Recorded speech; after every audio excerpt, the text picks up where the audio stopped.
intambara ikomeye yo kurwanya ikibi iri bugufi kugera kw'iherezo abatarakomera.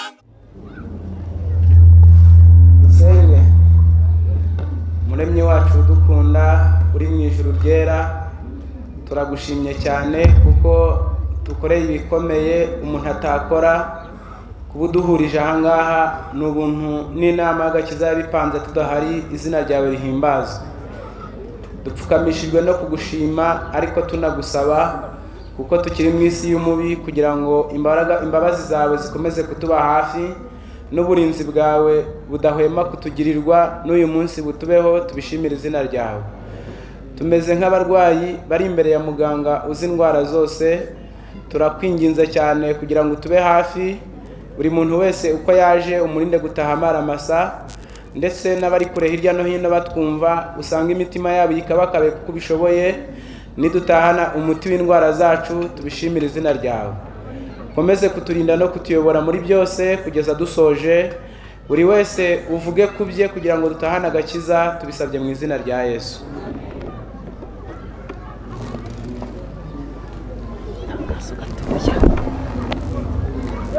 Imana cyane kuba yaturinze, ikaba idukuye ahatandukanye, ikaba inakunze ko tugera muri uyu mwanya mwiza. Izina ry'Imana rihabwa icyubahiro.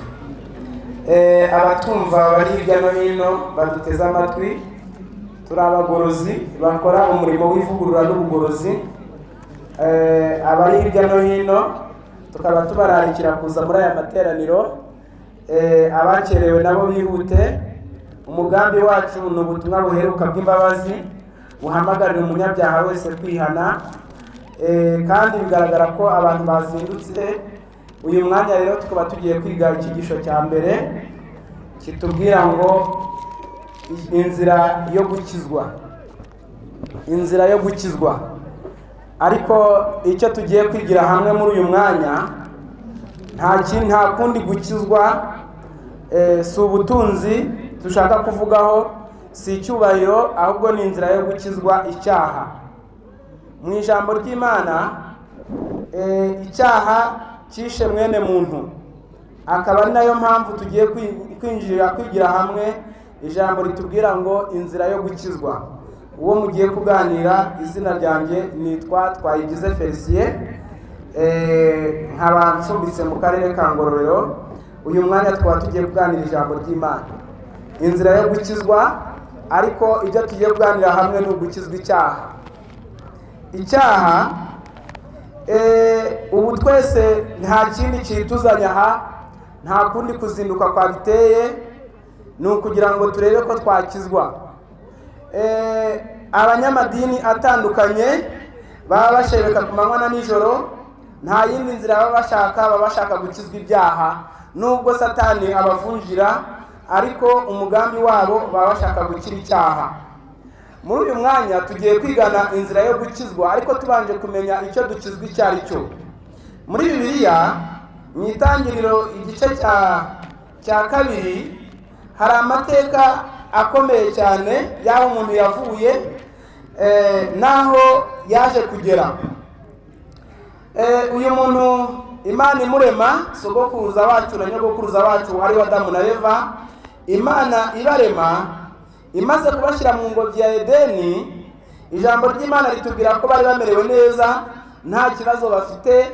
Ariko kuko Satani yari mu isi, kandi ijambo ry'Imana ritubwira mu Byahishuwe igice cya 12 guhera ku murongo wa mbere, hari aya mateka avugwa muri magufiya ariko ahiniyemo byinshi. Hari ijambo ritubwira ngo 12 murongo wa 7 haranditswe ngo mu ijuru habaho intambara. Mikayeli n'abamarayika batabara kurwanya cya kiyoka.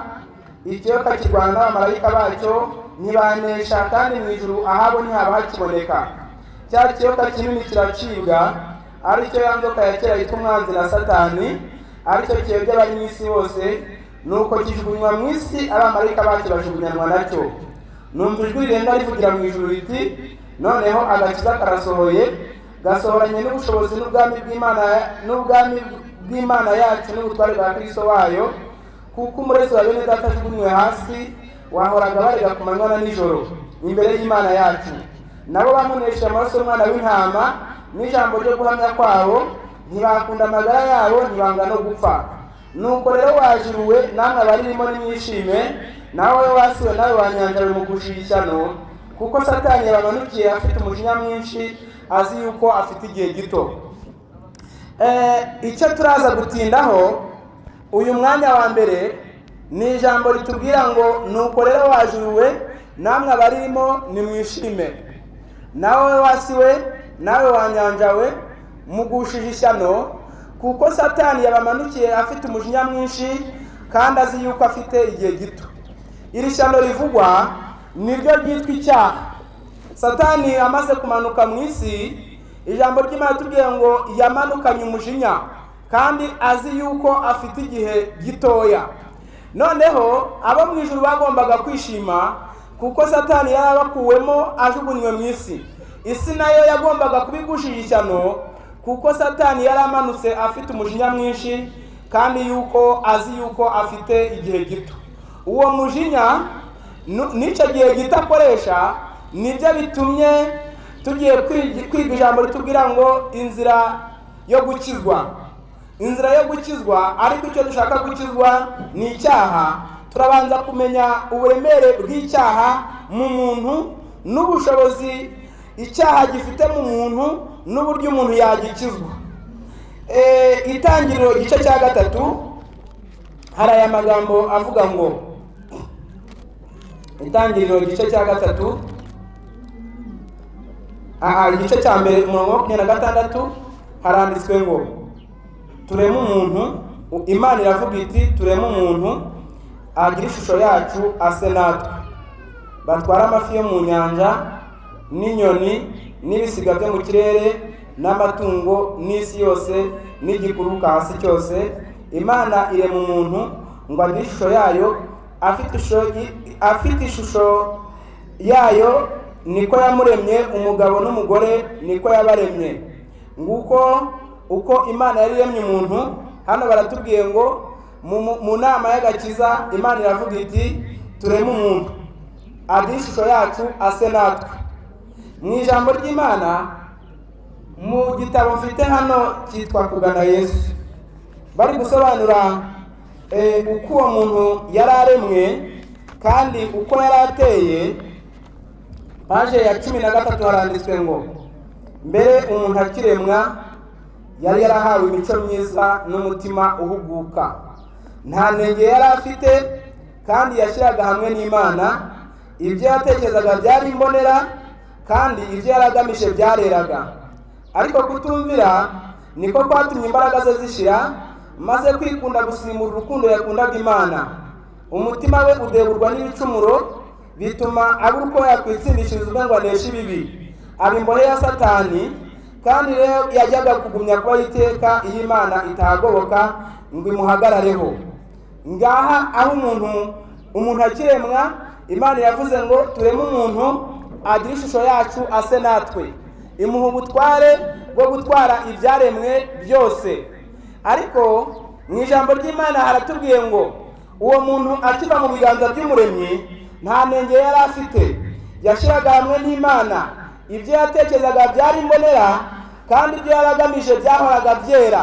Ariko ijambo ry'Imana ritubwiye ngo ariko kutumvira niko kwatumye imbaraga ze zishira, urukundo maze kwikunda gusimbura urukundo yakundaga Imana. Nuko umutima we udeburwa n'ibicumuro, maze aba umunyantege nke. Muri iki gitabo cyitwa Uburezi hatubwira amateka muri magufiya y'uyu munyabyaha. Umwanzi amaze kumutungura, ijambo ry'Imana ryatubwira ngo kuko Satani yari yarize mwene muntu kandi azi inzira yamucumuzamo kugira ngo atandukane n'Imana.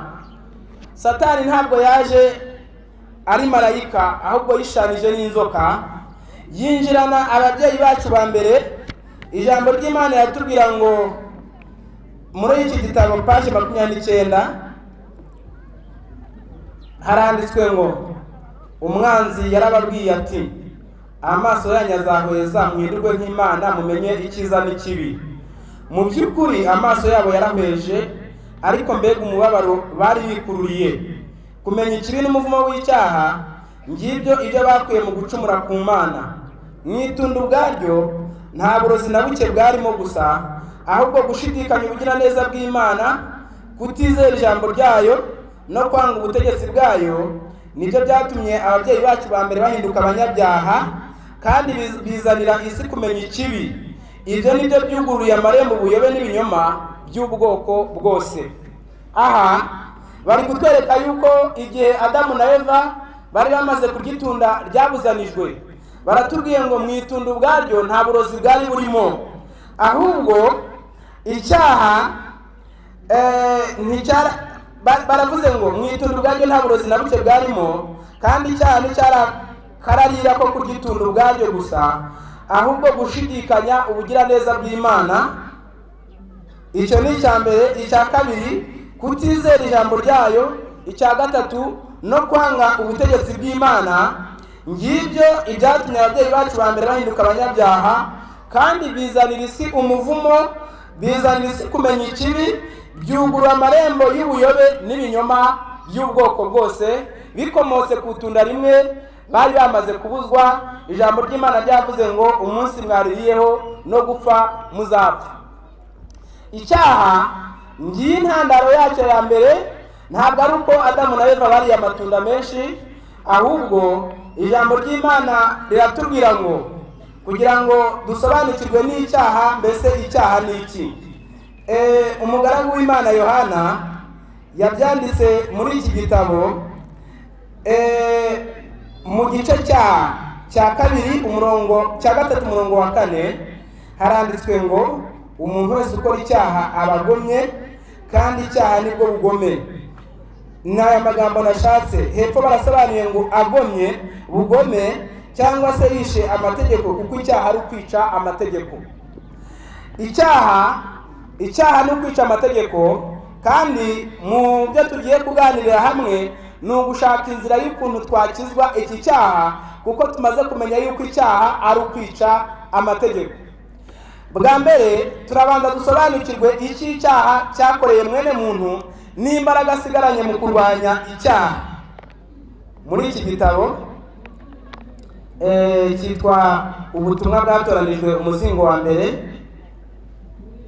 paje 321 haranditswe ngo icyaha cyasize ikimenyetso cyacyo giteye ubwoba ku muntu mu binyejana byari bibisi, kandi ubuhenebere bw'umubiri, ubw'ubwenge n'ubw'ibitekerezo bukwira hose mu muryango wa muntu. Hano twabonye yuko Adamu na Eva guhanwa bari bakoze ibintu bitatu bibi byababaje Imana, anaribyo byatumye iyi si yose batubwiye ngo ubugome n'umwijyane n'ibinyoma by'uburyo bwose byakwiriye hose mu muryango wa muntu, bituma Imana itangira guhana. Ariko hano baratubwiye ngo uko ibinyejana byagendaga bihita, ni nako icyaha cyakoze ibintu bikurikira: cyahenebereje umubiri, gihenebereza ubwenge, gihenebereza n'ibitekerezo.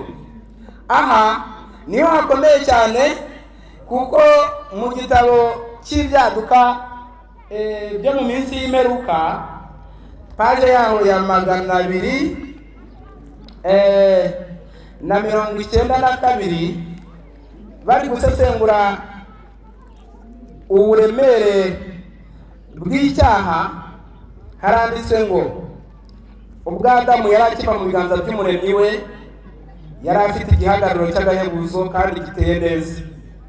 Yasumbaga abantu baba ku isi muri iki gihe inshuro zirenze 2, kandi yari afite impagarike iboneye. Ingingo z'impagarike zari zuzuye kandi ari nziza. Isheni yari yageze yeruruka cyangwa ngo igajuke, ahubwo yari afite ubutaraga icengerana irabagiranishwa n'ubutaraga. Eva ntiyareshyaga na Adamu, umutwe wageraga munsi gato y'intugu za Adamu, nawe kandi yarahebuje, yari afite igitera kiringaniye kandi ari mwiza cyane. Aho niho icyaha cyabakuye. Adamu na Eva bari abantu barebare kandi banini, basumbaga abantu baba ku isi muri iki gihe inshuro zirenze 2. Yari afite ubwiza. Muri iki gitabo batubwiye ngo mu kugana Yesu batubwiye ngo yashyiraga hamwe n'Imana, ibyo yatekerezaga byari imbonera kandi ibyo yaragamije byareraga. Amaze gusuzugura ubugiraneza bw'Imana, amaze gusuzugura ubutegetsi bw'Imana, Imana niho icyaha cyinjiye muri uwo muryango. Ijambo ry'Imana tubwira ngo ingaruka z'icyaha nuko hano batubwiye ngo icya mbere cyaje kugaragara ni ubuhenebere bw'umubiri, icya kabiri ni ubuhenebere bw'intekerezo, icya gatatu ni ubuhenebere bw'ubwenge. Muri ubwo bushobozi mwene muntu yari afite icyo gihe, wenda turahera ku buhenebere bw'umubiri tumenye uburyo icyaha cyahenebereje mwene muntu. Mu gitabo cy'Itangiriro igice cya 5 hari amateka avuga uko abakurambere bacu babayeho. Mu gice cya 5 umurongo wa 5 haranditswe ngo iminsi yose Adamu yaramye ni imyaka 950 arapfa. Hakurikiraho Seti waramye imyaka 912 nawe arapfa. Hakurikiraho Enoshi waramye imyaka 905. Hakurikiraho uwitwa Mahalaleli uwitwa Kenani waramye imyaka 910. Mahalaleli 890. Enoshi ari nawe yaramye imyaka 962. Metusela Enoshi yaramye imyaka 962. Enoshi arama 965. Metusela arama imyaka 969. Kuva icyo gihe kugeza ubu nta muntu ushobora kugira uburame bungana butyo, kuko icyaha uko imyaka izagenda yicuma ni nako n'uburame buzagenda bugabanuka bitewe n'icyaha. Icya kabiri ni uko imbaraga z'ibitekerezo zizagenda zigabanuka cyane ukurikije uko abantu bagenda,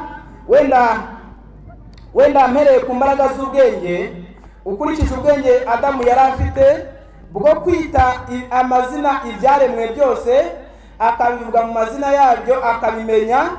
Ugakurikizaho abantu bo muri iki gihe cyacu, ukareba ubwenge bafite, usanga bahanye n'iri jambo riri muri Zaburi. Aha niho icyaha kimaze kutugeza. Zaburi igice cya 58 umurongo wa 4 haranditswe ngo abanyabyaha batandukanywa n'Imana uhereye mu kuvuka kwabo. Iyo bavutse uwo mwanya bariyobagiza bakabeshya. Ubusabwe bwabo buhanye n'ubw'inzoka, bameze nk'impuma y'igipfamatwi yiziba amatwi itumva ijwi ry'abagombozi, naho bagomboresha ubwenge bwinshi cyane.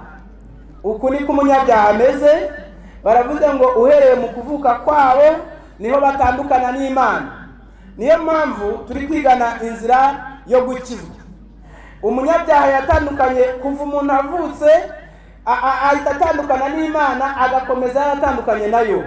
Niyo mpamvu batubwiye ngo iyo bavutse uwo mwanya bariyobagiza bagatangira kubeshya, ku buryo nta wigisha umwana kubeshya, nta wigisha umuvandimwe kubeshya. Umwana avuka azi kubeshya, kuko batubwiye ngo hano baravuze ngo iyo bavutse bariyobagiza bakabeshya. Ubusabwe bw'inshira, ubusabwe bwabo buhanye n'ubw'inzoka, bameze nk'impoma y'igipfamatwi yiziba amatwi itumva ijwi ry'umugombozi, naho bagomboresha ubwenge bwinshi cyane. Icyaha ni ahangaha kigejeje mwene muntu, aho agereranijwe n'inzoka y'impoma y'igipfamatwi yiziba amatwi itumva ijwi ry'umugombozi, naho bagomboresha ubwenge bwinshi cyane. Aho niho umunyabyaha ahagaze. Niyo mpamvu turi kwigana ngo inzira yo gukizwa. Ahangaha kugira ngo uhave niho dushaka kugira ngo tumenye, kuko icyaha ni icyo gikorera mwene muntu muri iki gitabo cyitwa ubutumwa bwatoranijwe umuzingo wa mbere, ndongera nsome mwandi magambo yerekana uko umuntu ameze. 351 haranditswe ngo isomo rikomeye cyane kandi rirushijeho kwiyoroshya umuntu akeneye kwiga nuko ubwe ntacyo yakwishoboza, ko adakwiye kwishingikira ku bwenge bwa kimuntu ashaka gusobanukirwa neza n'amabanga y'ibyaremwe, kuko icyaha kijimishije amaso ye ntabwo yasobanura ibyanditswe atabisahishije n'Imana yo mu ijuru. Ntiyabibonamo Imana cyangwa umwana wayo. Yaba ahwanye n'abo mwatenayi bubakiye ibicumuro byabo gusengera, ibicaniro byabo gusengeraho ibyaremwe. Aya magambo niyo nashatse kugira ngo dusobanukirwe neza.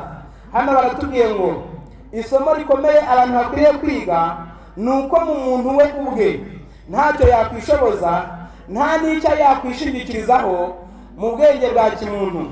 Hari umushakashatsi umwe wize cyane waminuje, mperutse kumubona bari kumwerekana, yagerageje gushaka origine cyangwa se iyo umuntu yakomotse, arangije aravuga ati umuntu yavuye ku nguge. Inguge yari ifite umurizo muremure ugenda ugabanuka kugeza igihe umurizo ucikiye, nuko ya nguge ihinduka umuntu. Ntabwo atari yagerageje gushakisha ashaka kumenya aho umuntu yakomotse, ariko kugeza uyu munsi hano baratubwiye ngo mu muntu bwe no mu bwenge bwe nta kiza kibamo. Icyo umuntu akeneye kwiga ni ukumenya ko muri ubwe ntacyo yakwishoboza atishingikirije ku Mana, ntacyo ari cyo. Niyo mpamvu kugira ngo tumenye uko iki cyaha umuntu yagikira, impamvu nuko kimaze guserereza abagabo n'abagore, abize n'abatarize. Ushobora gusanga umuntu ari dogiteri, yararangije amashuri ahambaye, ariko mu by'ukuri ugasanga kubera icyaha kimufiteho imbaraga ari kunywa itabi. Abandi barara mu kabare, abandi bashakisha ubwenge, ariko ubwenge bwabo ari ubwo kugira ngo bibe abantu babarimanganye, ku buryo mu ijambo ry'Imana hatubwira ngo n'impano Imana yahaye umuntu. Muri iki gitabo n'ubundi 409 haravuze ngo umuntu yibujije ubugingo bwo mu ijuru ku bw'icyaha. Uburetwa bwa Satani we ntangiriro y'icyaha bwashenjaguye umutima we. Kutiyumvisha icyaha byatumye adashobora guha agaciro kamere y'Imana no kwihwanya nayo. Iyo kamere y'Imana yashyize imbere ye, ariko umutima we winangiye utuma atabona ibikwiriye kwifuzwa. Satani yaramuhumanije. Uburiganya bwose bushoboka umwanzi ashobora guhimba bwashyizwe imbere y'umuntu ngo bumuvutse imibereho myiza yose. Impano yose n'ubushobozi bwose Imana yamuhaye byabaye intwaro yicara yo kurwanya ubugiraneza bw'ijuru. Nubwo Imana imukunda, ntiyashobora kumuha impano zayo n'ibyiza byayo nk'uko abyifuza. Aha batweretse yuko umuntu niwe wibujije ubugingo bwo mu ijuru, ariko bitewe n'icyaha cyamaze kugera mu mutima we. Hano baratubwiye ngo Satani yaramuhumanije uburiganya bushoboka bwose. Umwanzi yarabuhimbye abushyira imbere ya mwene muntu. Umugambi ari kugira ngo amuvutse impano yo kwihana no gutsinda icyaha. Impano yose n'ubushobozi bwose Imana yamuhaye byabaye intwaro yicana yo kurwanya umugiraneza w'ijuru. Noneho niyo mpamvu iby'Imana igerageza gukora byose ngo izanire mwene muntu, Satani abimuhinduriramo intwaro yo kugira ngo nanone yiyice kurushaho. Niyo mpamvu ijambo ry'Imana ritubwira ngo none se umunyabyaha yakira ate? Iki cyaha cyamaze kugeza mwene muntu hano, umunyabyaha yagikira ate? Wenda ndaza kubaha urugero rugufiya rw'ukuntu impano Imana yagiye umuntu zose yaziyicishije. Ku bantu bazi inzoga ziri hano hanze, zimwe zikorwa mu masaka, izindi zigakorwa mu ngano, Imana yari yarageneye ingano n'amasaka kugira ngo abe yafasha mwene muntu amuzahure mu bwenge. Wenda ndavuga gatoya ku masaka. Amasaka ni icyaremwe mwene muntu adakunda keretse iyo bagikoze mu inzoga, kubera yuko icyaha umugambi wa Satani batubwiye ngo impano nziza Imana yageneye umuntu, mwene muntu kubera icyaha cyamugejeje kure ntashobora guha agaciro ubwo bugira neza bwayo, ahubwo ahinduramo ibindi bibi byo kwiyica. Wenda reka ntari nakomeza, reka ndebe abantu baba bakunda kwinika amasaka maze bakayahekenya cyangwa bakayatekamo umutsima bakayarya. Katurebe, bashyire hejuru turebe. Namwe murabona ko ari bane. Ariko ndashaka gusobanura umumaro w'amasaka. Wenda hari ubwenge buraza kwiyumvisha maze mumenye agaciro kabo. Amasaka kuyinika ukayahekenya ugiye kurya ntabwo agira ingaruka ku buzima, cyangwa kuyateka mu mutsima nubwo wo usharirira kamere. Atera gushinyiriza, atera kwihangana, atera amakenga, atera ubugenzuzi, atera kutajahagurika mu bwenge, atera ubupfura, guhorana icyerekezo, igenamigambi no gutunganya. Ayo ni amasaka. Ariko namwe murabona ko Satani kuko azi akamaro kayo ntabayakunda, bumva bishariye bibishe. Ariko niyo ubupfu nabwo bukugezeho bwo ntiburyoha. Murumva ko amasaka atera ubupfura, umuntu akiha agaciro, akamenya aho ari, akamenya ibyo akwiye kuvuga, atera gushinyiriza. Hari abantu bagera mu mwanya w'ibibazo bakamera nk'imodoka yacitse feri, akabibarira n'utari kumwumva, n'udashaka kubyumva. Ibyo byose Imana yateguye amasaka kugira ngo abidufashemo. Atera gushinyiriza, atera ubupfura, atera amakenga, ukajya uvuga amagambo uzi naho uri kuyavugira, nawe uri kuyabwira abarimu. Ariko ubwo nari ndi kujambo rivuze ngo impano Imana yateganirije abantu Satani yarabaguraniye, nuko ibyari kubabera inyungu Satani abihinduramo igihombo, kandi nabo baramwumvira ku buryo mwene muntu yiteguye kuba umukozi, yiteguye kuba uwumvira Satani nk'umukozi wumvira bosi. Ariko se none inzira yo gukira iki cyaha umuntu ashobora kuyibona ate? Urebye utubare turiho ibyaha byuzuye isi, muri iki gitabo nandi gusoma ngo muri iki gihe cyacu hariho n'ibyaha bidafite amazina, kubera Satani ari mu kazi kandi afite abamwumvira benshi.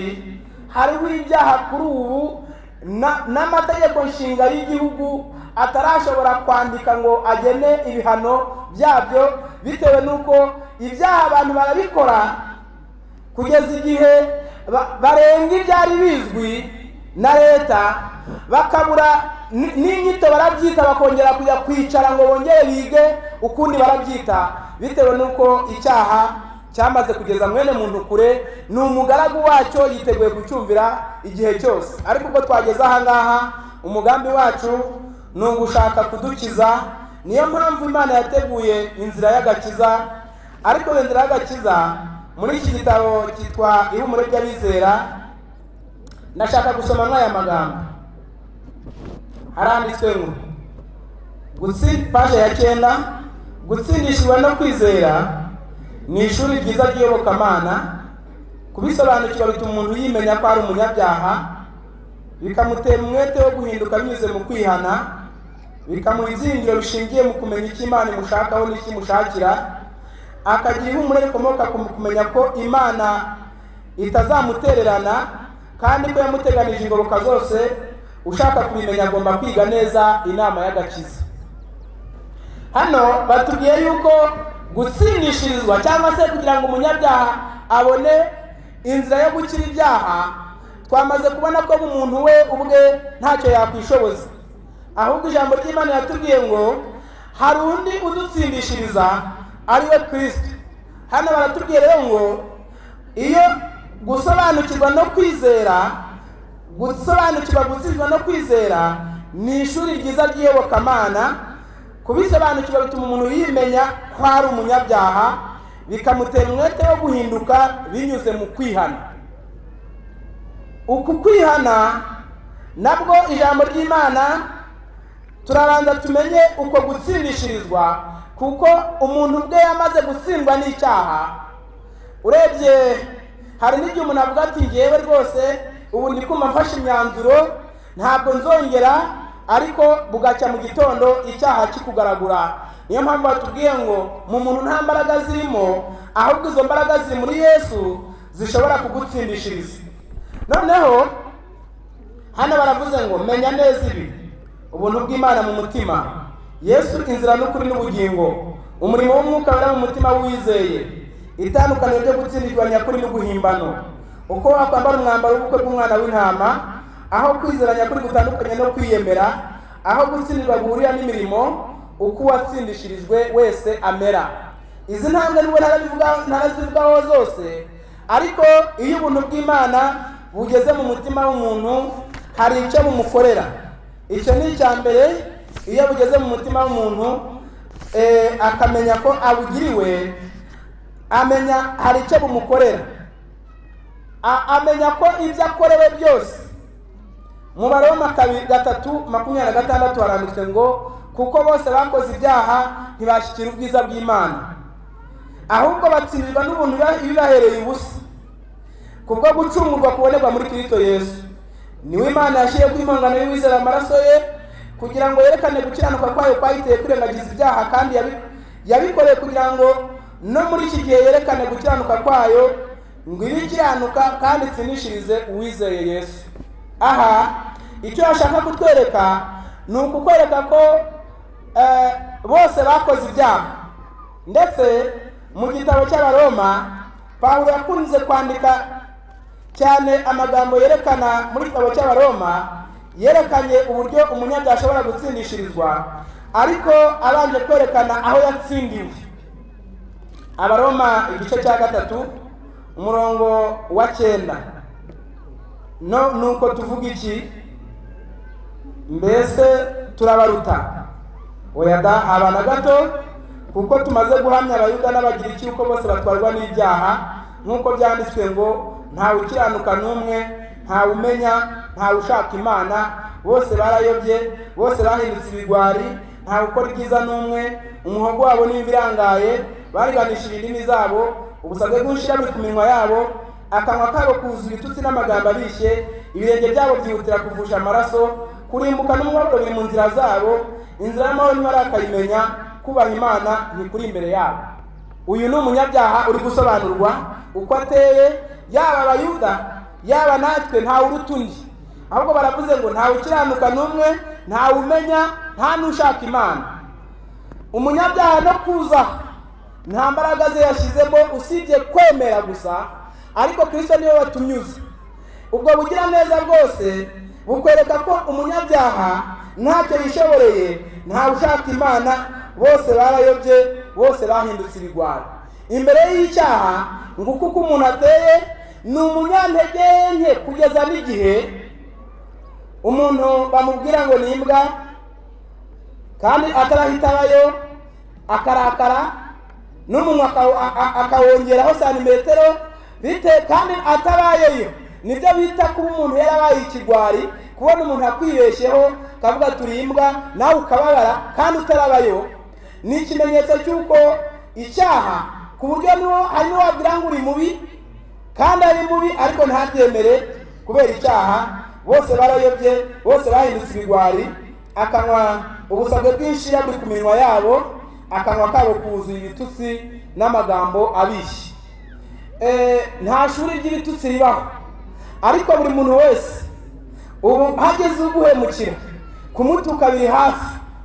Uko niko umuntu ateye, ibirenge byabo byihutira kuvusha amaraso, kurimbuka n'amahoro biri mu nzira zabo, inzira y'amahoro ntibarakayimenya, kubaha Imana ntikuri imbere yabo. Urebye abo mwabisikanye bagiye gucuruza, abandi bagiye mu bindi bitandukanye, ariko ni ikimenyetso cy'uko inzira y'amahoro abantu ntibarakayimenya. Urebye abari gucuruza aha hepfo, urebye bari mu kazi gatandukanye, ari ku isabato inzira y'amahoro umunyabyaha ntarakayimenya. Noneho niyo mpamvu batubwiye ngo kuko bose bakoze ibyaha ntibashyikira ubwiza bw'Imana, ahubwo batsindishijwe n'ubuntu ibibahereye ubusa. Ariko ubihera ubusa kubwo gucungurwa kuboneka muri Kristo. Uwo Kristo niwe ukubahera ubusa, ariko ntabwo apfa gutsindishiriza nawe, ahubwo mbere yo gutsindishirizwa hagomba kubaho kwihana. Ijambo ry'Imana nakundiye Imana kuko ibyayo nubwo bikomereye kamere, ariko mu mwuka umurongo 3 umurongo wa mbere baravuga bati umugabo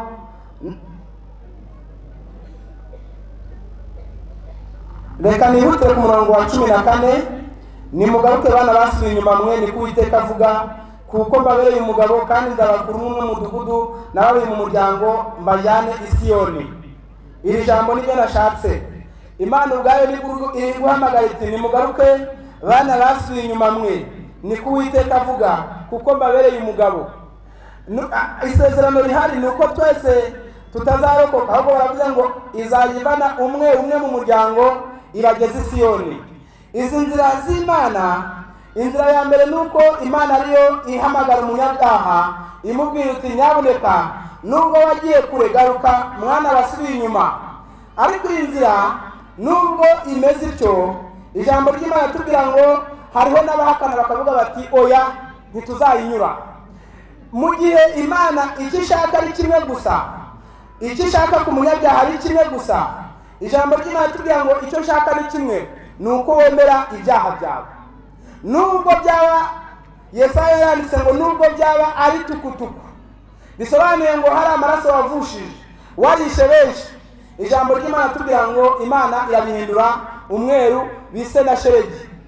Ariko mu ijambo ry'Imana tubwirwa yuko no kwemera ibyaha nabwo no kwihana ni impano duhabwa n'Imana. Muri iki gitabo 425 ubutumwa bwatanzwe mu muzingo wa mbere haranditswe ngo kwihana no kubabarirwa ni impano y'Imana muri Kristo. Twemezwa ibyaha binyuze mu murimo w'Umwuka Wera, maze tukumva dukeneye imbabazi. Ushenjaguritse wenyine niwe ushobora kubabarirwa, ariko ubuntu bw'Imana nibwo buzana mu mutima kwihana. Uzi intege nke zose n'ubumuga bwacu azadufasha. Iri ni isezerano Imana yasezeraniye umunyabyaha.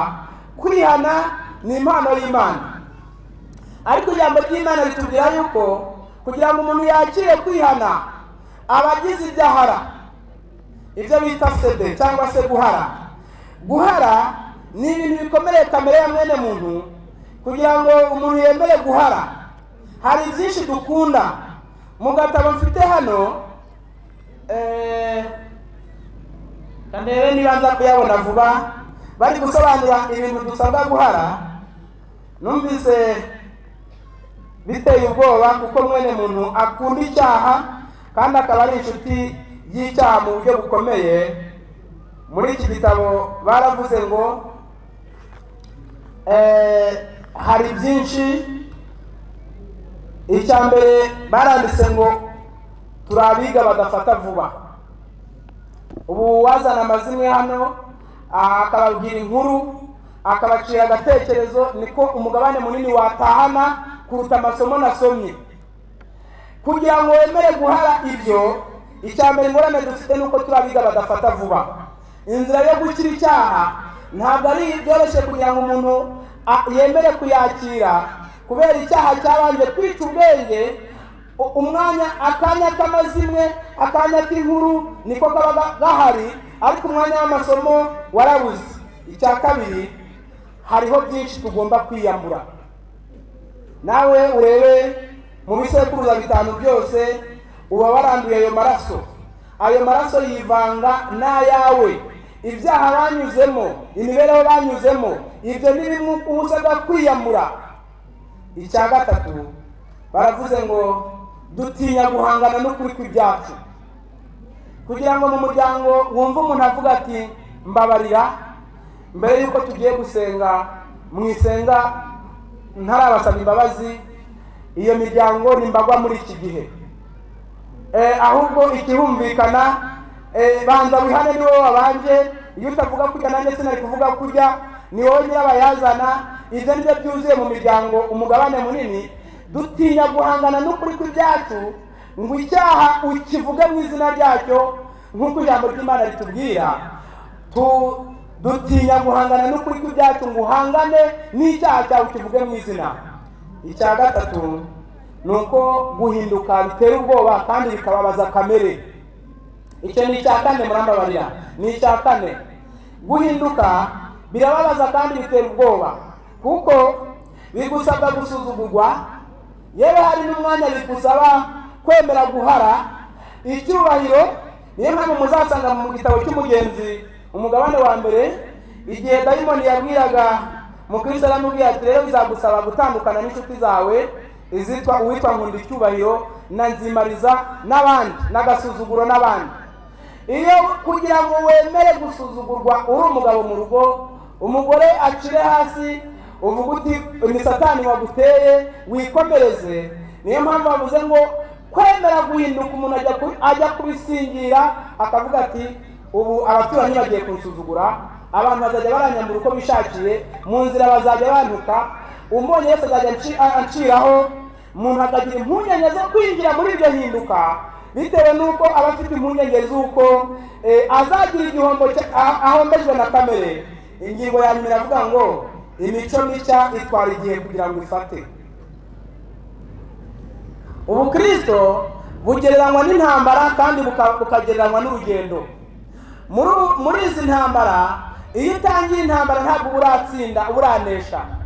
Mu rugendo iyo utangiye ntuburasohora, biba bisaba kugira ngo urwane kandi urwanye kamere kugira ngo Imana ikwemere. Tugeze ku ngingo none uyu munyabyaha atsindishirizwa iyo amaze kumenya aho yatsindiwe.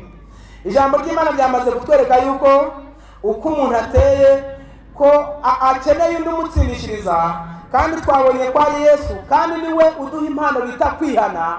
Ariko iyo mpano yitanga wemeye kugira ibyo uhara. Kuri iyi ngingo ntabwo nzi ubusobanuro nshobora kubibahamo kuko ikitunaniye muri ibi bihe, Kristo impano yo kwihana warayitanga, ahubwo ubukristo bunaniranye ni ukwemera guhara ibyo wabanye mbere. Uko wabanye n'abaturanyi, uko wabanye n'abavandimwe, uko witwaye, kwemera guhara ibyo ngo Kristo aguhe impano yo kwihana. Nibyo bintu bikomereye cyane. Baravuze ngo itandukaniro ryo gutsindwa nyakuri ni ukwihimbano. Dore ko benshi bazi yuko gufata ingendo ndende, kwibabaza, yewe hariho n'abantu bashakaga gutsindishirwa ku guhimbano mw'imitwe y'igikusi itandukanye. Bajyaga bafata umwanya bakavuga bati rero noneho tugiye kwatura kandi buri wese yihana. Kandi twamaze ko kubona ko kwihana ari impano yande, ari impano y'Imana. Noneho bakavuga bati mwihane, kandi kwihana ni impano y'Imana. Kubera kuyoberwa intambwe inzira umunyabyaha anyuramo ngo agere ku Mana, bazi ko umunyabyaha ari bagomba kumutegeka kwihana. Muri aya madini yaba mu byumba y'abaprotestani yose, iyo bageze mu cyumba nta kindi gitangira ngo ati mwihane vuba vuba. Ubwo bakagira ngo kwihana ni ibintu umuntu yiha, kandi ari impano umuntu ahabwa na Yesu. Aho na hambere muri iyi mitwe yindi y'igikusi bo bajya bihana, ariko bakihana n'ibitagomba kwihanirwa. Baba bageze aho bagomba gusengera, umugabo akavuga ati rero runaka mbabarira, uyu mugore nari namwifuje, yewe wa mubyeyi ubona nakwifuje mu mutima, none mbabarira. Umugabo we nawe akaba aragutse mu kanya ati nanjye mumbabarire, uyu mugabo yifuje umugore wanjye birancumuza, nanjye Imana imbabarire. Rukaba uruhererekane rw'inzira zo kwihana Satani yapanze zitari zo. Ariko ijambo ry'Imana tubwiye ngo kwihana ni impano Imana itanga, ariko iyo umunyabyaha umaze kwemera guhara ibyo umuntu yavukiyemo, ibyo yakuranye, ibyo yabayemo, ibyubahiro n'ibindi byinshi, akemera guhara. Iyo umaze kwemera guhara, Kristo aguhereza impano bita kwihana. Mu ijambo ry'Imana hatubwira yuko iyi mpano yo kwihana Yesu ni uyitanga binyuriye mu kwemera icyaha. Iyo umuntu amaze kwemera icyaha, Kristo noneho amuha impano bita kwihana. Ana niyo tugiye kwinjiramo muri uyu mwanya tugezemo. Mu gitabo cy'ubutumwa bwatoranijwe umuzingo wa mbere haranditswe ngo, ubutumwa bwatoranijwe umuzingo wa mbere haranditswe ngo paje 189 icyigisho cya 108. Hari ingorane Satani abantu benshi barishuka ku byerekeye ko umutima yabo uteye. Ntibasobanukiye ko umutima wa kamere urusha ibintu byose gushukana kandi ntiwizere gukira. Biyambika umwambaro wo gukiranuka kwabo bwite kandi banyurwa n'urugero rwabo bagezeho rw'imico ya kimuntu. Ariko kuko badashobora kugera ku rugero rw'urufatiro rwo mu ijuru, baratsindwa biteye agahinda kuko badashobora kubahiriza amabwiriza y'Imana ubwayo. Hari uburyo abantu bagiye bapanga kugira ngo bavuge bati wowe turi kubona umaze gutsindishirizwa, wowe umaze kugera ahangaha. Ndibuka muri Gitarama mbere y'abo niho bikibamo bajyaga bakubaza ngo mbese warabize ngo maze ikirago umusambu uratoha, ngo niba umusambu utaratoha ngo ni ikimenyetso cy'uko utari wihana nyakuri. Mbega ugashaka agahinda gashobora gutumurira maze umusambi upfukamyeho wamara gutoha mukabona kuba wemewe no kubabarirwa. Izi ni intambwe Satani yagiye ariganyamo abantu, ariko baravuze ngo abantu benshi barishuka bakibwira yuko barishuka ku byerekeye ko imitima yabo iteye. Ntibasobanukiwe ko umutima wa kamere urusha ibintu byose gushukana kandi ufite indwara ntiwizeye gukira. Ariko kuko badashoboye kugera ku rugero rw'urufatiro rwo mu ijuru, ngo baratsindwa biteye agahinda.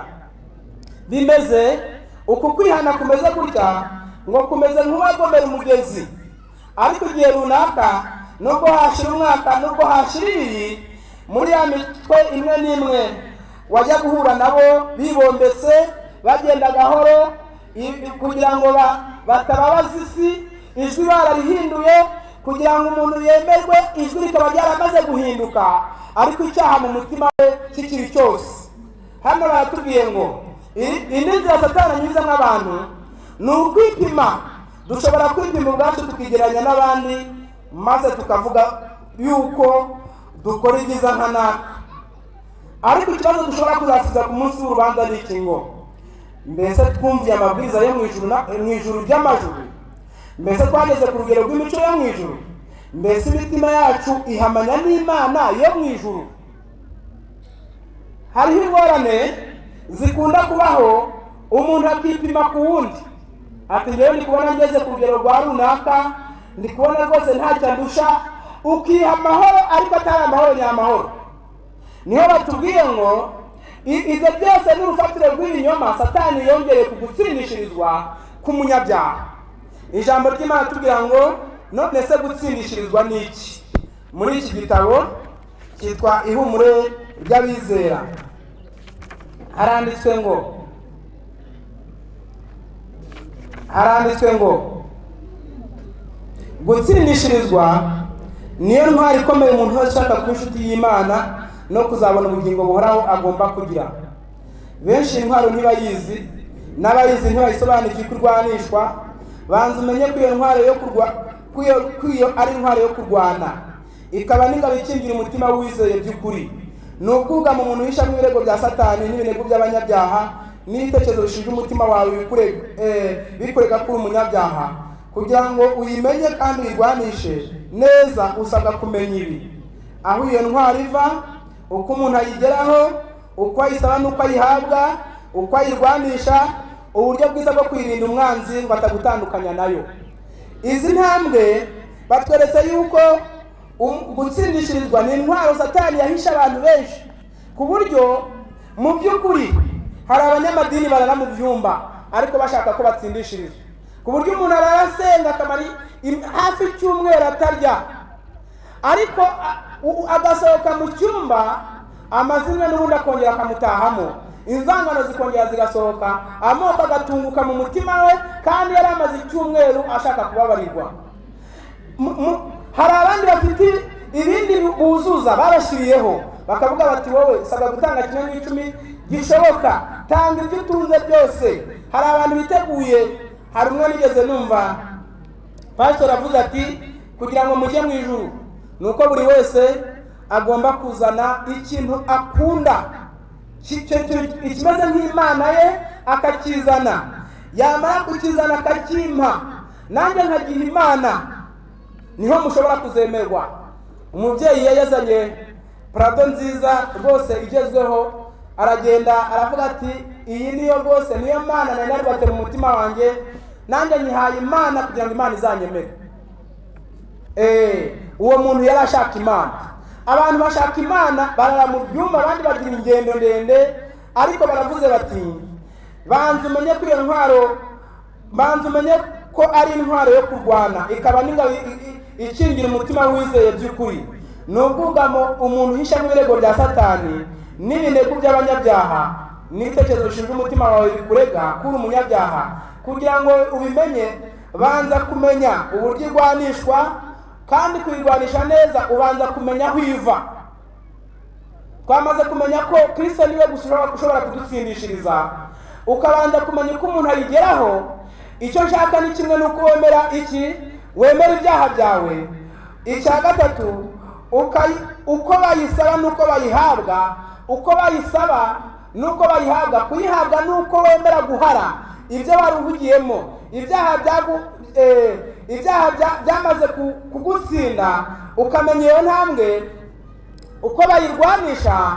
Muri iki gitabo cyitwa ubutumwa bwatoranijwe umuzingo wa mbere, uko barwanisha intwaro, ngo iyo bamaze kugera kuri intambwe yo gutsindishirizwa, ubusabwa kumenya nuko iyi ntwaro uyirwanisha. Haranditse page 392. Dore ubutumwa mboherereza, dore ubutumwa bwoherejwe iyo mitima yihebye ngubu. Nimwiringire Imana Data wa twese, ufite umutima uhagije, afite umutima uhagije wo kugabura. Muhaguruke musange so, azabasanganira aturutse kure kugira ngo abakire, azabaha umugisha w'urukundo n'impuhwe ze. Umwanzi naza ameze nk'uruzi ashaka kubatsembana, kuko mwumva mw'icyaha, mumubwire muti nzi ko ndi umunyabyaha. Iyo bitaba bityo sinari gukenera umukiza wavuze ati sinaje guhamagara abakiranutsi keretse abanyabyaha. Kuko ndi umunyabyaha, nicyo gituma nemererwa gusanga Kristo. Ndi umunyabyaha mubi kandi ndahindanye, ariko yicishije gufara babazwa arapfa, maze agerwaho n'umuvumo wari unkwiriye. Ndaje ndizeye, ndasabira gusohorezwa isezerano ry'ukuri ngo umwizera ntazarimbuka ahubwo afite ubugingo buhoraho. Iri jambo, Satani afite ibirego byinshi azarega umunyabyaha, amwereka yuko ibyaha bye bikabije. Akaza kukubwira ati ibyaha byawe ntabwo bigira ingano, ntabwo Imana ishobora kukwemera. Ariko ijambo ry'Imana yatubwiye iti kuri iyi ntambwe, iyo umaze kugera kuri iyi ntambwe, hari icyo ubusabwa nk'umunyabyaha. Ijambo ry'Imana yatubwiye ngo Satani naza akubwira yuko akwereka yuko ibyaha byawe ari byinshi, uzamusubize ngo iyo bitaba bityo simba narababariwe. Umubwire uti sinaje guhamagara abakiranutsi keretse abanyabyaha. Iryo ni ijambo ry'Imana ritubwira muri Mariko 2:17. Kuko ndi umunyabyaha, nicyo gituma nemera gusanga Kristo. Ndi umunyabyaha mubi kandi ndahindanye. Aya magambo ari kwerekana uko umunyabyaha ashobora kwihana. Mu gitabo kugira ngo uyu munyabyaha agere kuri iyi ntambwe se abasabwa iki? Mu gitabo cy'Abaroma igice cya 2 umurongo wa 3 hari aya magambo: Kristo niwe ukora uyu murimo, niwe ufata urugendo rurerure rwo kugira ngo ahure n'umunyabyaha. Abaroma 2:3 haranditswe ngo umurongo, wowe muntu ucira urubanza abakora bene ibyo nawe ukabikora, mbese wibwira ko uzakira iteka ry'Imana? kandi usuzugura ubutunzi bwo kugira neza kwayo n'ubw'imbabazi zayo n'ubwo kwihangana kwayo. Ntuzi yuko kugira neza kw'Imana ariko kukureheza kwihana. Uku kugira neza kw'Imana niko kurehereza umunyabyaha ku kwihana, kugira ngo twihane ibyaha byacu. Muri iki gitabo baranditse 493 ubutumwa bwatanzwe mu muzingo wa mbere. Si ngombwa kwifungirana mu cyumba cy'urwihero nk'uko Luteri yagenje, maze ngo kwihate kwihana kuzaherukwa no gukuraho ibyaha nk'aho ariho mbabarire kuzaherukwa no gukurwaho ibyaha nk'aho aho ariho twabonera imbabazi z'Imana. Ikibazo cyabajijwe ngo mbese natanga imfange ku bicumuro byanjye umutegurire wanjye nkayonga ku cyaha cy'ubugingo bwanjye? Yewe mwana w'umuntu we, yakweretse icyiza icyo ari cyo. Icyo Uwiteka gushakaho ni iki? Ni ugukora ibyo gukiranuka, ni ugukunda kubabarira no kugendana n'Imana yawe wiciye bugufi. Impamvu imwe rukumbi ituma ibyaha byacu tutabikurwaho ni uko tutari twamenya uko twakomerekeje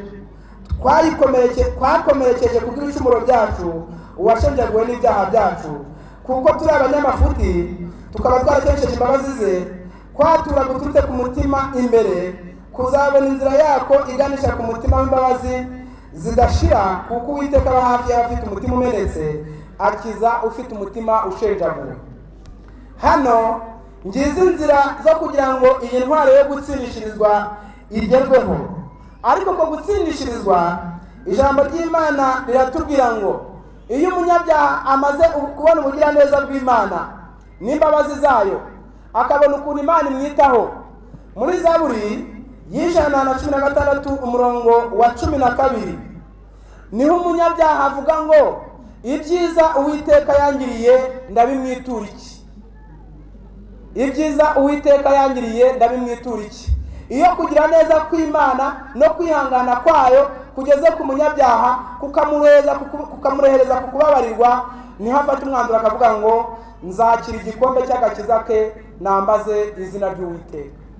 Iyo ugeze muri uyu mwanya, niho noneho uba ugeze ahantu heza imbabazi z'Imana zishobora kugusanga.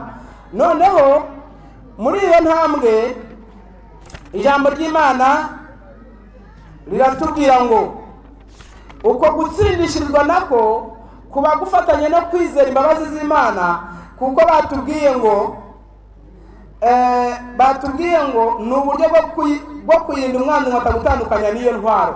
Iyo ntwaro yitwa gutsindishirizwa, kugira ngo umwanzi atagutandukanya nayo, ni uko ugomba kugira kwizera. Kwizera mu gitabo cy'uburezi banditsemo ko kugizwe n'ibintu bitatu: ni ugutega amakiriro ku Mana, ni ukumenya yuko igukunda, ni ukumenya ko yo izi ibyakugirira neza kuruta abandi bantu bose bo ku isi. Ibyo nibyo bita kwizera. Iyo umaze kumenya gutega amakiriro ku Mana, ibikubayeho, ingorane urimo, ukumva watega amakiriro ku Mana, ukayifata nk'umubyeyi. Ibibaye ukavuga, hari umugabo umwe baherutse kunyandikira muri telefone ngo yari afite ingamiya, noneho nanjye numvisha nkomeje, yari afite ingamiya, noneho imwe iza kugenda. Igihe yagendaga, noneho abaturanyi baza kumuhumuriza bamubwira bati hangane, twamenye ko ya ngamiya yawe yagiye, ariko nta kundi byagenda, Imana izagufasha. We yarabashubije ngo ntawamenya. Hashize iminsi, ya ngamiya izana n'izindi 7 z'inyagasozi zitagira nyirazo. Nabwo ngo baramusanga, abaturanyi bati burya bavugaga ngo ntawamenya, ufite ibanga wibitseho, burya wari uzi ko izazana n'izindi. Nabwo n'ubundi arababwira ngo n'ubu ntawamenya. Bigeze ku munota wa nyuma, ya ngamiya umwana wari kwigisha gukina nako kuzigenderaho, itera umwana w'umugeri akaguru karacika. Abaturanyi baragaruka bati burya wavugaga ngo ntawamenya, uzi yuko iza ngamiya zaguhemukira. Nabwo arabasubiza ngo n'ubundi ntawamenya. Nyuma baje gutwara abasore ngo babajyane mu gisirikari, umwana we arasigara kuko yari kajorite. Abaturanyi bati ihangane, burya wari uzi ko umwana wawe bazasigara bacu bagiye gupfa. Nabwo arababwira ngo n'ubundi ntawamenya. Iyo uri umukristo by'ukuri, hari uburyo Satani yibasira intwaro yitwa kwizera ashaka kugira ngo ayikwambure. Niyo mpamvu batubwiye ngo kwizera nyakuri icya mbere nuko umuntu atega amakiriro ku Mana, ibimubayeho byose, ingorane n'ibyiyadukiza, agasiza nk'uriya mugabo ngo n'ubundi ntawamenya. Nibyo bita gutega amakiriro ku Mana. Icya kabiri ni ukumenya yuko Imana igukunda. Icya gatatu ni ukumenya yuko ikwitayeho kandi iyo izi ibyakugirira neza kuruta abandi bantu bose bo ku isi. Igihe cyose umuntu abuze uko kwizera, baravuze ngo nako iyo umuntu afite uko kwizera, baranditse ngo ntabwo yiheba ageze mu bikomeye, ntiyirarira iyo hari ibyiza agezeho, ntiyitsindishiriza iyo yacumuye, ntiyoberanya iyo ibyiza bimunaniye, kandi ntajya acika intege iyo atsinzwe. Ngaha aho umuntu wese ashobora guhagarara akamenya ko yaba yaramaze gutsindishirizwa cyangwa se yaba ataratsindishirizwa. Nari ndi gusoma amagambo umushakashatsi nako umuntu umwe yanditse mu gitabo cyitwa Intekerezo Zituje, ari gukomeza abantu bashobora kuba bacika intege. 252 harimo ingingo 6 yanditse zihumuriza umuntu wese ushobora kujya acika intege iyo ageze mu bikomeye. Baranditse ngo none se umuntu yasobanukirwa ni gute wahangana n'ibikurwanya kuko byo byiteguye. Haranditswe ngo sobanukirwa ko ibikurwanya ari rusange. Icya kabiri, we kujya ukunda kwihangaho amaso. Icya gatatu, we kujya wivovotera hawe hahise. Icya kane, hora utekereza ko ibikurwanya bizarangira. Icya gatanu, we kujya urakubira ibintu byose hamwe.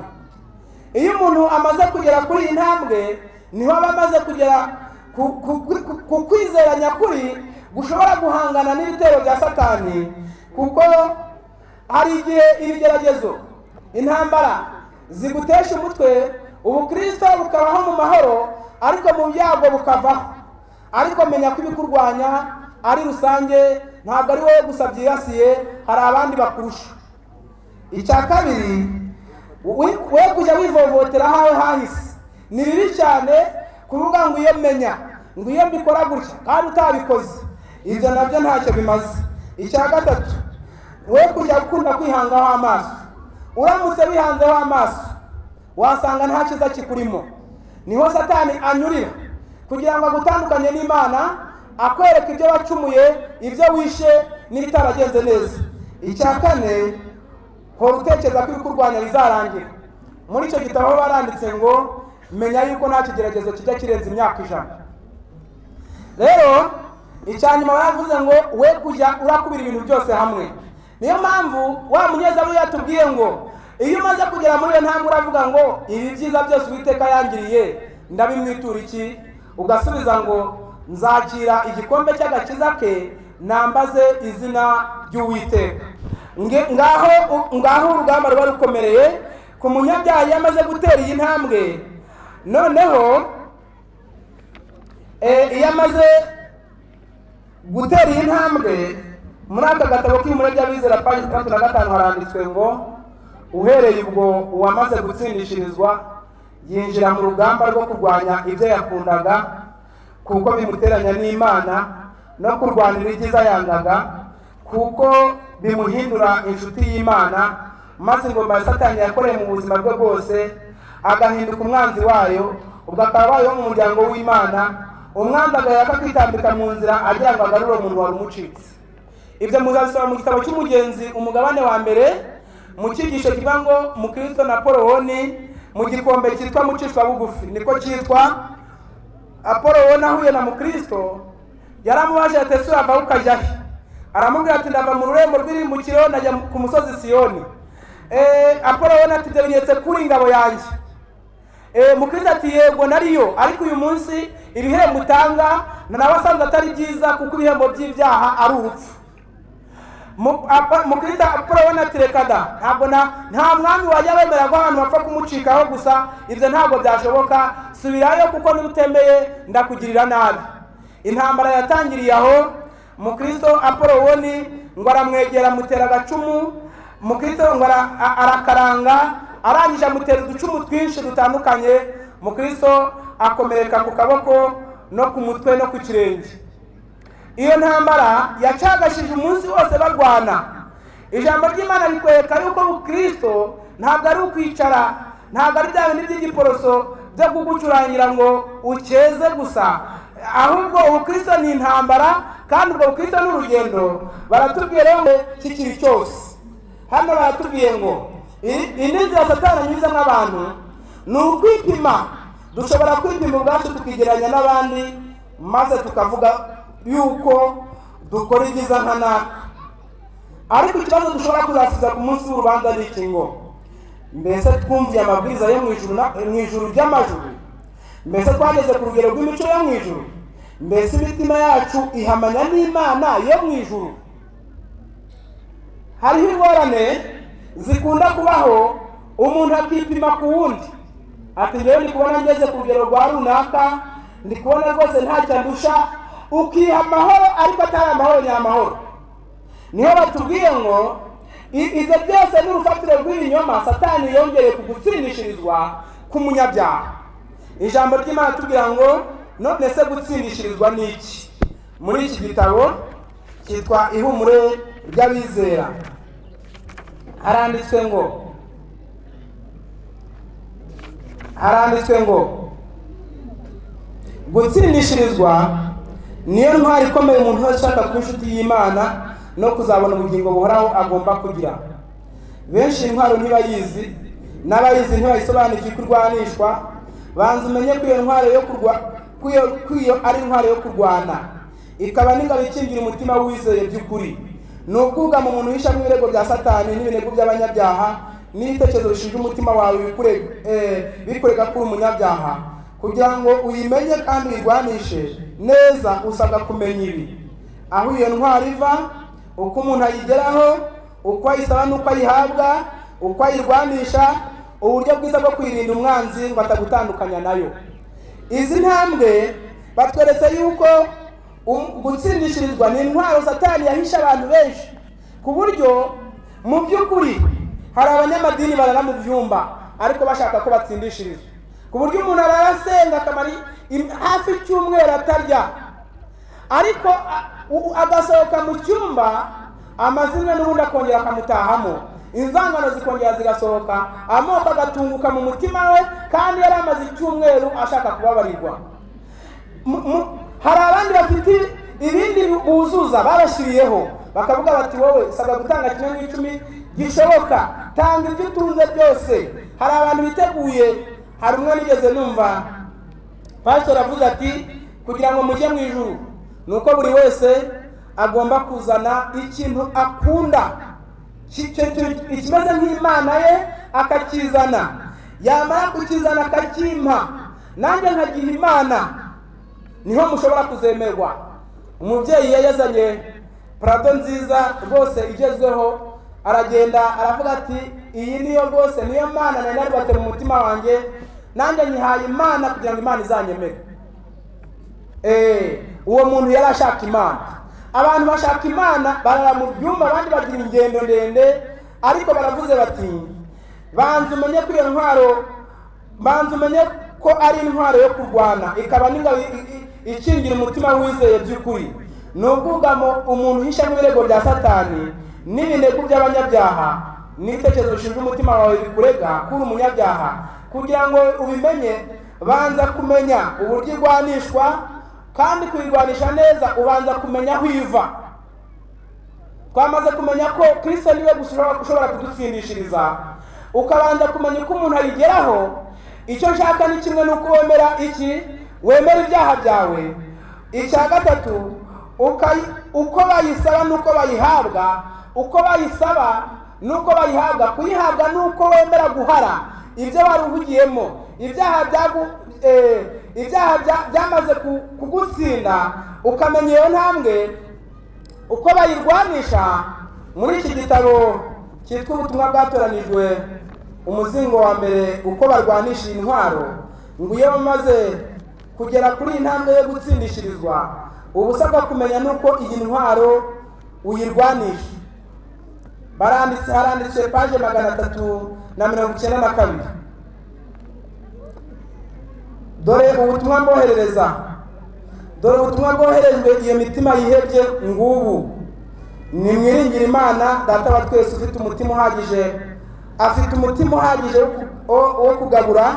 Muhaguruke musange so, azabasanganira aturutse kure kugira ngo abakire, azabaha umugisha w'urukundo n'impuhwe ze. Umwanzi naza ameze nk'uruzi ashaka kubatsembana, kuko mwiyumva mw'icyaha, mumubwire muti nzi ko ndi umunyabyaha. Iyo bitaba bityo sinari gukenera umukiza wavuze ati sinaje guhamagara abakiranutsi keretse abanyabyaha. Kuko ndi umunyabyaha nicyo gituma nemererwa gusanga Kristo. Ndi umunyabyaha mubi kandi ndahindanye, ariko yiciye gufara ababazwa arapfa, maze agerwaho n'umuvumo wari unkwiriye. Ndaje ndizeye, ndasabira gusohorezwa isezerano ry'ukuri ngo umwizera ntazarimbuka ahubwo afite ubugingo buhoraho. Iri jambo Satani afite ibirego byinshi azarega umunyabyaha, amwereka yuko ibyaha bye bikabije. Akaza kukubwira ati ibyaha byawe ntabwo bigira ingano, ntabwo Imana ishobora kukwemera. Ariko ijambo ry'Imana yatubwiye iti kuri iyi ntambwe, iyo umaze kugera kuri iyi ntambwe hari icyo uba usabwa nk'umunyabyaha. Ijambo ry'Imana yatubwiye ngo Satani naza akubwira yuko akwereka yuko ibyaha byawe ari byinshi, uzamusubize ngo iyo bitaba bityo simba narababariwe. Umubwire uti sinaje guhamagara abakiranutsi keretse abanyabyaha. Iryo ni ijambo ry'Imana ritubwira muri Mariko 2:17. Kuko ndi umunyabyaha nicyo gituma nemera gusanga Kristo. Ndi umunyabyaha mubi kandi ndahindanye. Aya magambo ari kwerekana uko umunyabyaha ashobora kwihana. Mu gitabo kugira ngo uyu munyabyaha agere kuri iyi ntambwe se abasabwa iki? Mu gitabo cy'Abaroma igice cya 2 umurongo wa 3 hari aya magambo: Kristo niwe ukora uyu murimo, niwe ufata urugendo rurerure rwo kugira ngo ahure n'umunyabyaha.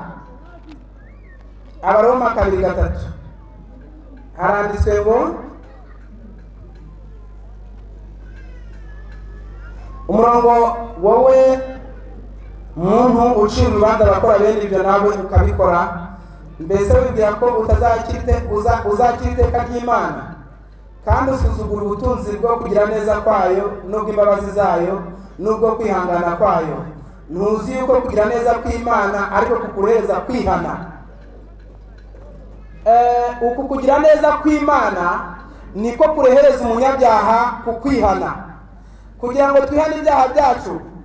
Muri iki gitabo baranditse 393 ubutumwa bwatanzwe mu muzingo wa mbere.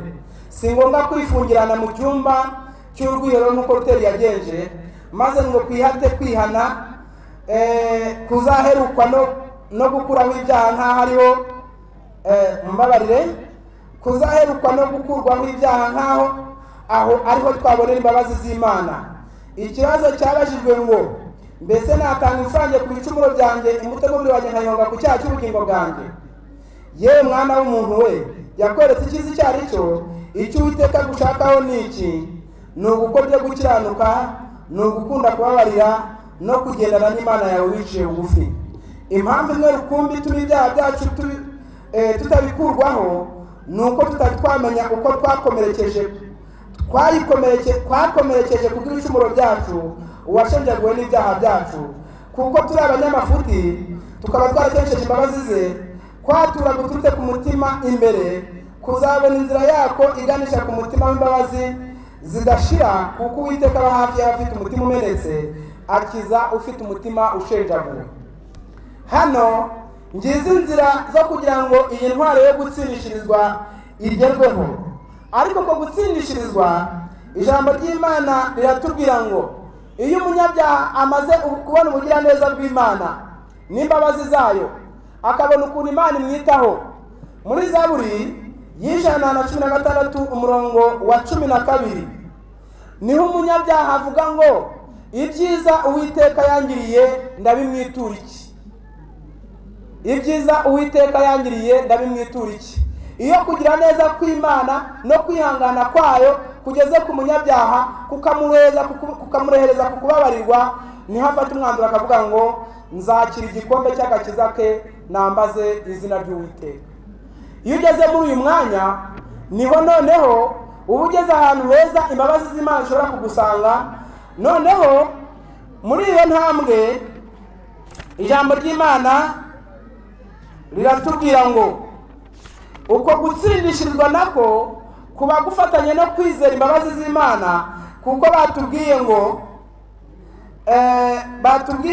ni uburyo bwo kurinda umwanzi ngo atagutandukanya n'iyo ntwaro.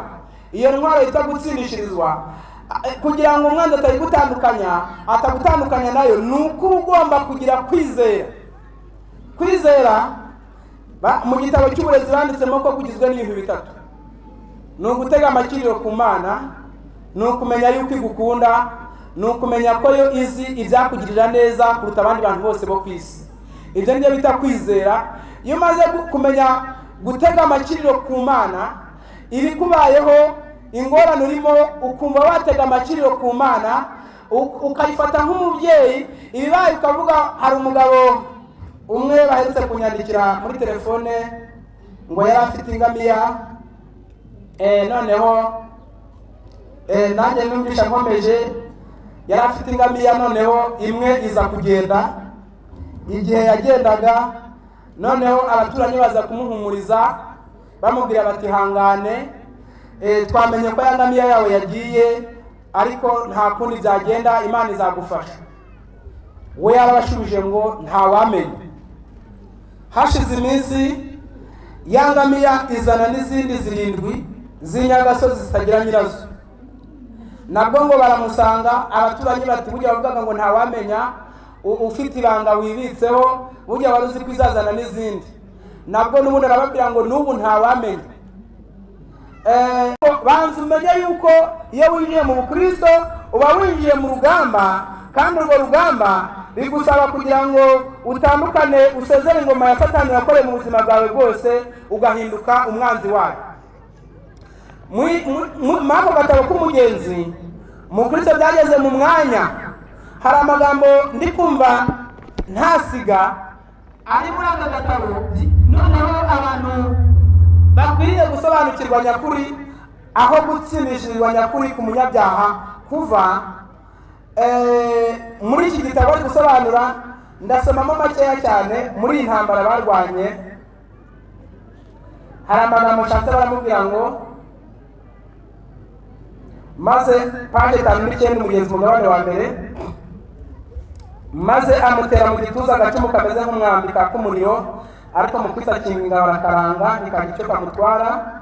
Maze mu kwisakura inkota kuko abonye yuko atagikwiriye kujunjama, Apolo abona arihuta, aramwipfunyira, amutera uducumu twinshi nk'urubura. Mu Kristo ntiyabasha kuturanga twose, akomereka mu mutwe no ku kuboko no ku kirenge, agenza umugongo hato. Apolo abona aramwegera cyane. Mu Kristo akanyarugabo karaza, arwanisha ubutwari uko ashoboye. Bacagaza umunsi barwana iyo ntambara ikomeye. Mu Kristo araruha, asigazaho atagacika intege, kuko inguma ze zagendaga zimumaramo imbaraga. Apolo abonye uburyo aramwegera, aramusumira, amukubita hasi cyane, inkota ya mu Kristo bagukubiri. Apolo aramubwira ati ndagushikiye sindibure kukwica. Aramushikamira, asigazaho atoka amwica. Mu Kristo ashaka kwiheba yuko atari bukire, maze kubw'imbabazi z'Imana Apolo akiyanukiye ngo muhoroze. Mu Kristo arambura ukuboko vuba, asingira inkota ye, aramubwira ati wamurusha wowe unyishima hejuru, iyo nguye ndabyuka. Avuze atya acumita Apolo n'inkota cyane, amusubiza inyuma nk'uko metero uruguma rwica. Mu Kristo abibonye arongera aramwegera, aramubwira ati muri ibyo byose turushaho kunesha n'uwadukunze. Apolo atababaye nk'ay'imbwa yiswa, araguruka aragenda. Mu Kristo ntiyasubira kumubona. Ahangaha ndashakamo ibintu bigera muri 3. Icya mbere ni uko mu Kristo yagerageje kurwanya intambara akoresheje imbaraga ze zose, ariko akaruha kuko ari umuntu. Icya kabiri, uko Apolo yamwegereye ngo amwice, yatandukanye. Mu Kristo yatandukanye n'intwaro. Apolo aramwegera, amusumira, amukubita hasi cyane. Inkota ya mu Kristo bagukubiri, Apolo we aramubwira ati ndagushyikiriye sindi bure kukwica, aramushikamira asigaza aho atakamwica. Mukristo ashatse kwiheba yuko atari bukire maze kubw'imbabazi z'Imana. Aya magambo niyo yitwa gutsindishirizwa. Maze kubw'imbabazi z'Imana Apolo we nakihanukiye ngo amuhorahoze. Mukristo arambura ukuboko vuba asingira inkota ye, aramubwira ati wamubisha we winyishima hejuru iyo nguye ndabyuka. Ni imbabazi z'Imana zateye Mukristo kubona intwaro mu mbaraga ze za kimuntu yari yatsinzwe. Ahangaha icya kane ni inguma zamumaraga mu intege. Ibyaha twavukanye, ubupagani twanyuzemo ni bimwe mu bisonga ubukristo. Satani akakongorera kubwira ngo ubwo se nawe ugiye gusenga n'ukuntu isabato wayitangiye bwije, ntabwo yuko amasaha batangira isabato, ubwo se ntawe ugiye. Nizo nguma zimara mu munyabyaha imbaraga. Ariko baratubwiye ngo umuntu Satani akitambika hasi agira ngo agarure umuntu wamucitse, abamaze kwakirwa mu muryango w'Imana bahindurwa n'umwuka wayo kwitanga hamwe no gukunda Imana kuruta ibyo bakundaga byose. Bifata umwanya wari ufitwe no kurengera inarijye no kwikubiraho kw'ikirenga. Nta n'umuvukana uburenganzira bwo guhabwa umurage wo gukiranuka. Umuntu niyo gushobora gutekereza uburyo na bumwe bwatuma ahinduka ukwiriye ubwami bw'Imana. Niyo gituma Kristo yavuze ati ntacyo mushobora mutamfite. Gukiranuka kwa muntu ni nk'umwambaro w'ubushwambagara bw'urukozasoni, ariko byose birashobokera iyo uri kumwe n'Imana kubw'imbaraga zitangwa n'Umucunguzi. Umuntu w'umunyantege nke uyobagurika ahinduka intwaro yo kunesha ikibi kimwizingiraho vuba. Ahangaha bishoboka iyo umuntu amaze kugera kuri iyi ntambwe.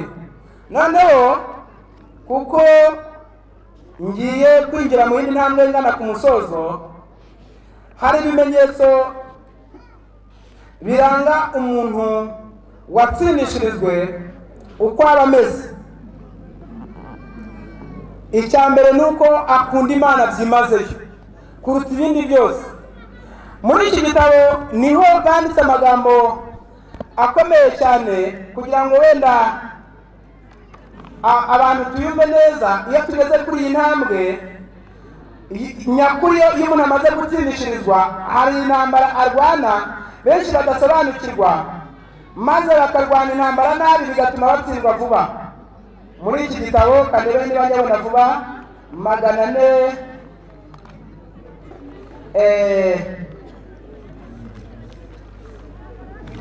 kandebe icyambere. Intambara ikomeye yo kurwanya ikibi iri bugufi kugera kw'iherezo. Abatarakomera ngo bakenyere kigabo n'ukuri